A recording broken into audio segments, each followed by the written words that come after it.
Hello, beautiful souls. Welcome to another video. This video is about how not to be triggered by your family, how to stop being triggered by your family, how to stop having big reaction to anything that your parents do or your siblings do.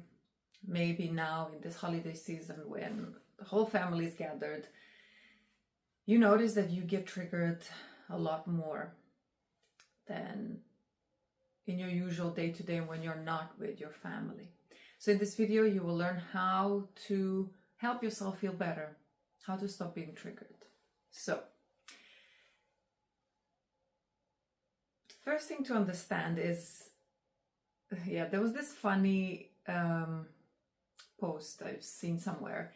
And a woman was on the couch and at the psychiatrist, and she was asking the psychiatrist, how come my mother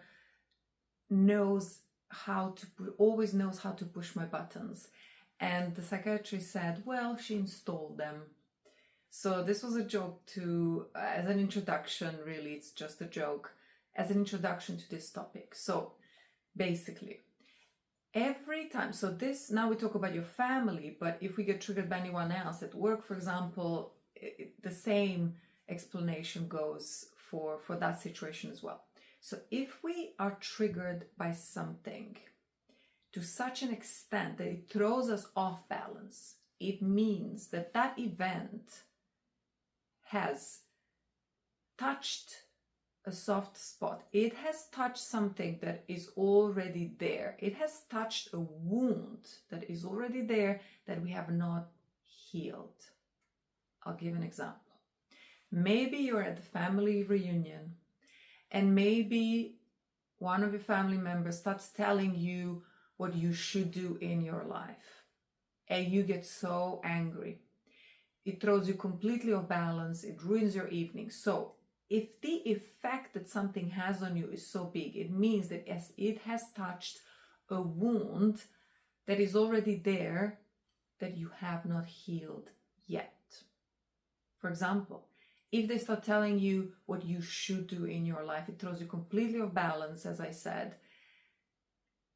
This might mean that you have this wound from the childhood where things were imposed on you without you feeling that you have a say in what you want to do.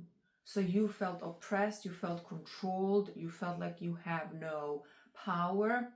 So that wound, that feeling of being powerless and not being taken seriously and not being able to decide for yourself, even on small things, maybe even to pick a toy or to pick friends you want to play with and so on. So there was this wound that was opened was created in the childhood. And that wound was created in the childhood. And that wound is still here now that you are an adult person. And every time someone puts you in a situation where you feel exactly like that child that you are powerless, you have no choice, you cannot choose stuff for yourself, things are imposed on you, you explode because it touches that hurtful spot. It touches that spot that is full of anger and full of actually rebellion now that you don't want to be this way. So that's why we're triggered. That's why you were triggered. So your job is to understand. The first thing is to understand when you are triggered, that points out these places, these wounds, the feelings from the childhood that you should heal. Now we can say, yeah, but have you heard that person? They are impossible to be around. I can't even talk to them. Have you heard what they told me? Yes. But if the effect they have on us is so big that throws us off balance completely, it throws your balance, ruins your day, ruins your weekend, that means that there is something there that has touched. And that is the old wound that you should heal if you want to stop being triggered by the same thing. Now, how do we do this? So first thing is to acknowledge Don't look at them. They're just pointing you in the direction of your well-being, actually, because if you understand, oh, this is what I still need to work through, these are the old feelings I need to work through, then wow, this is going to benefit me. So they're just pointing you in the right direction of your well-being. So you would stop being triggered. That's the first thing. Stop putting all the weight and blame on them, and just understand, okay, they have touched the hurtful spot inside of me. Let me now understand, what is this spot? So you can imagine the child you is feeling the way you're feeling now when they trigger you.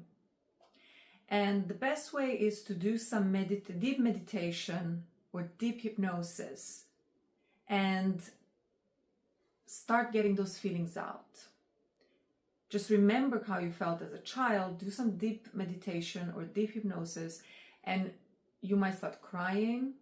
You might finish the meditation, hypnosis, and start writing things down.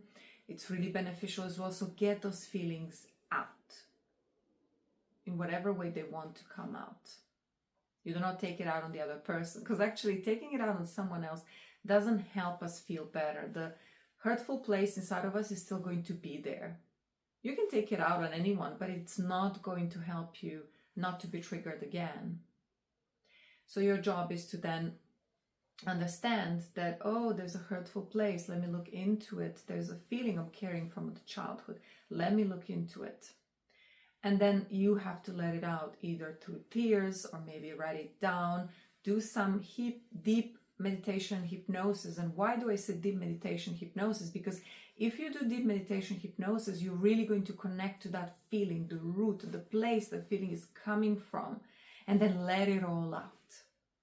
By crying, or writing things down, or in whatever way those feelings want to come out, just let them out. Sometimes it's maybe talking to yourself in a mirror, imagining that child you, and saying stuff to the child you, I love you, I'm there for you, and so on. Some people they write poems, some people they just write things down for half an hour, non-stop, things that maybe make no sense, but they just get it out on the piece of paper and they feel much better. So doing this again, you're not, and some people say, yeah, but then those bad people who make those bad comments, family members, you let them get away with it. Your choice is, what is your priority? To spend your time and energy on blaming someone for what they've done, or to take that energy and use it to feel better and take care of those old feelings, so you stop being triggered, so you stop having situations where you're completely thrown off balance. I'm not saying, oh, we should accept people's behaviors. If they behave in a way that is unacceptable, we do nothing about it. That's not what I'm saying. But you can tell them your behavior is unacceptable and don't do that anymore with me. I'm not accepting that, which is setting up some boundaries, which is really good as well. But then also do your part, do the inner work, understand the feeling that is inside of you that was triggered by that someone else, and then do the work with that feeling. It is going to be so beneficial for you. Okay, so I hope this was helpful, and sending you a lot of love this holiday season, and wishing you growth and expansion, and to feel better and better and better with yourself next year. Bye.